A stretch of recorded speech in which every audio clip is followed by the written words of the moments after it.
Okay, I've got 4 chips here, getting ready to put into the toaster oven, which is this puppy right here, and we're going to flow them. Attach the balls to the chip. Get that guy in there. I do have a TC in here, so watch to be careful there. Power it on. This process is going to take 3 to 4 minutes.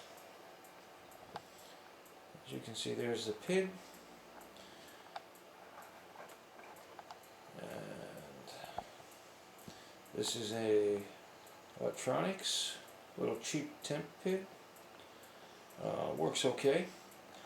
Gives me a plus minus 3 Celsius in this toaster oven. The toaster oven is a Hamilton Beach. Let's move this a little bit. And it works with quartz elements. And they are starting to heat up now. Temp will climb faster.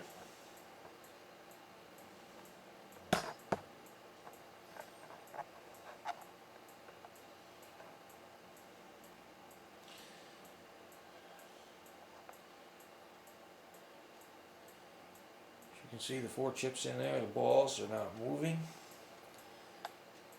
There is no airflow in there at all. Just the heat, which is pretty even throughout the oven. Couldn't ask for anything more or better. And it does the job. It was a little weekend project. Took me, I don't know, about 3 hours total. It's pretty simple. The heat controls from the manufacturer, I just clipped all the wires and wired in my PID.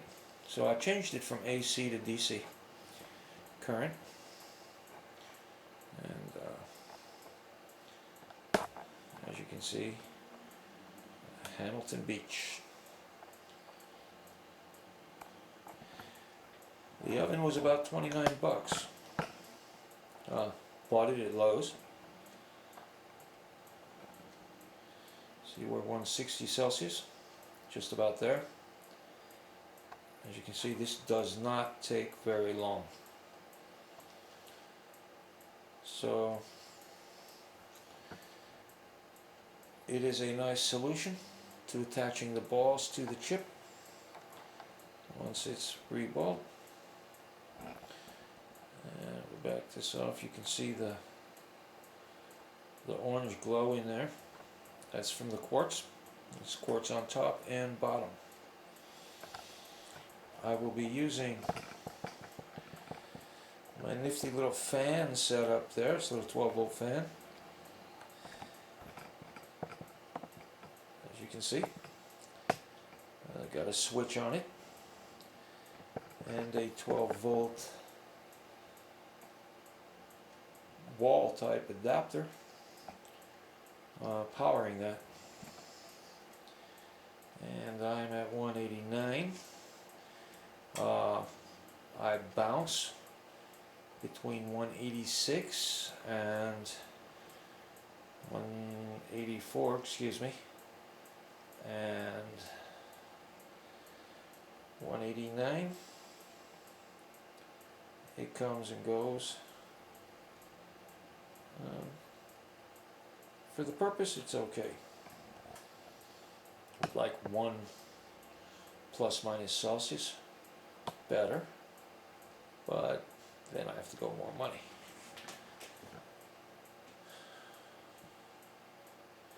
And this controller's cheap. Okay. I've got about another half a minute here.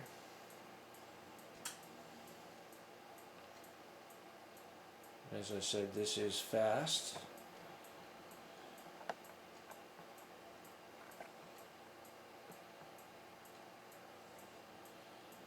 chips there.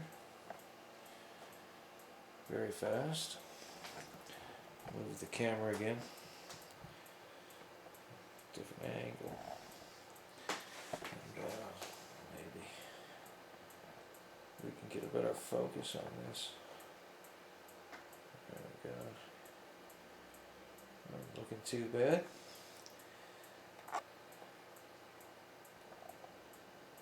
And you know, a lot of people have a lot of trouble with getting the balls to attach without them bridging into one another. That sort of thing, using wands, hot air stations, little inexpensive hot air stations in a wand. I think this works a lot better and a lot less room for error, providing you're applying your flux correctly and using decent plugs. Okay, we're going to shut the pit off now and cool these guys.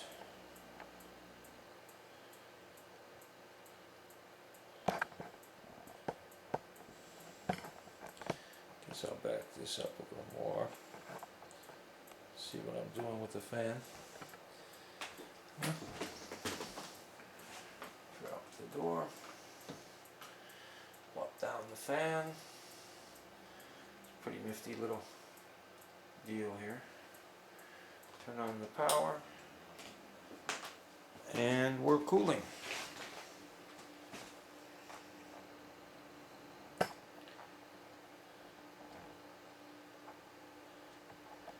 You can see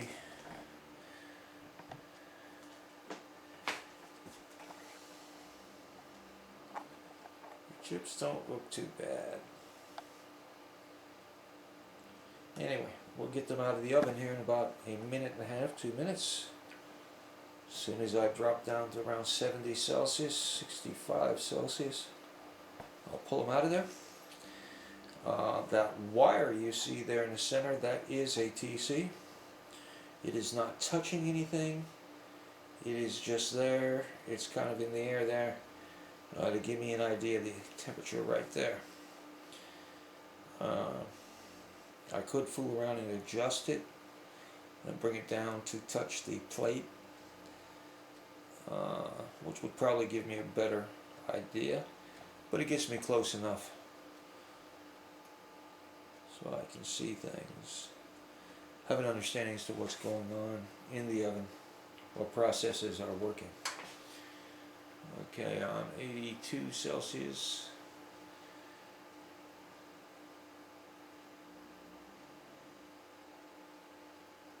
And we're cooling down 79.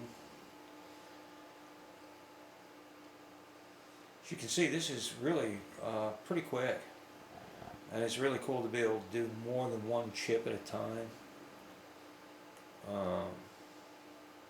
So you can set your processes up more like an assembly type thing and knock some damn work out. Alright, 69 Celsius.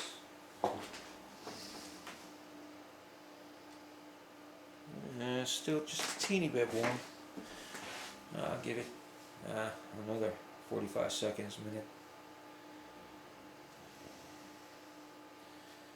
And as you can see, the PID is off. Simple PID.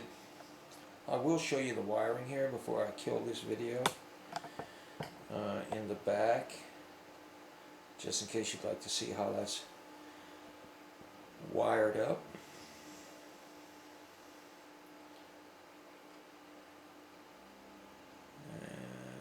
We're at 56 Celsius. Okay.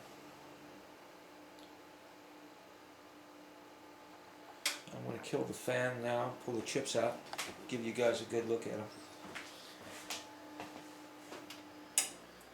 And as you can see, the fan just flips up and folds away on top of the oven, which is pretty cool.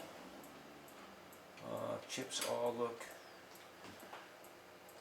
good. No complaints there.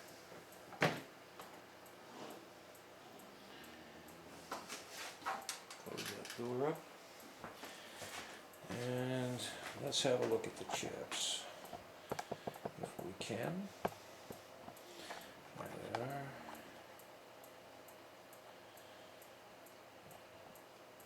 Out of focus there. Does not want to do it for me. We'll just pick the tripod up.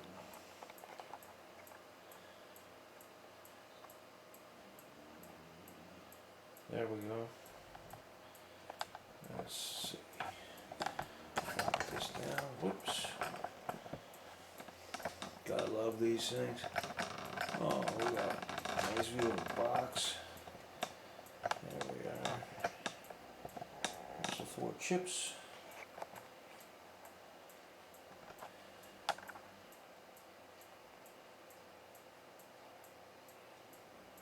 And as you can see, all the balls look really nice.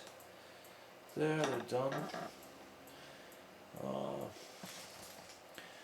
Let me take this camera off of here and get a little more mobile with it.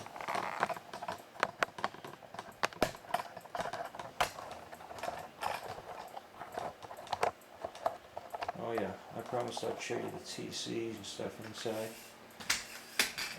So we will do that. Okay. Where's our chips? There they are. You can see they look good.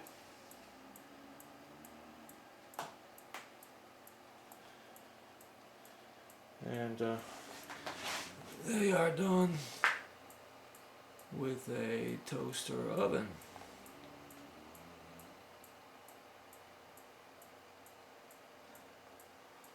Give you a view that way. Yeah, man. Cool. We like it. Okay.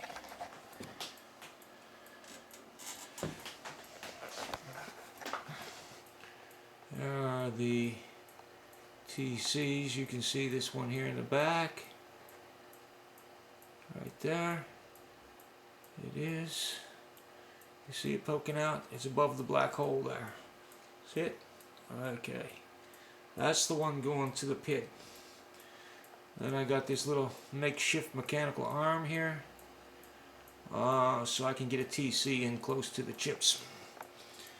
So you can see that, how I did that. In case you want to do it.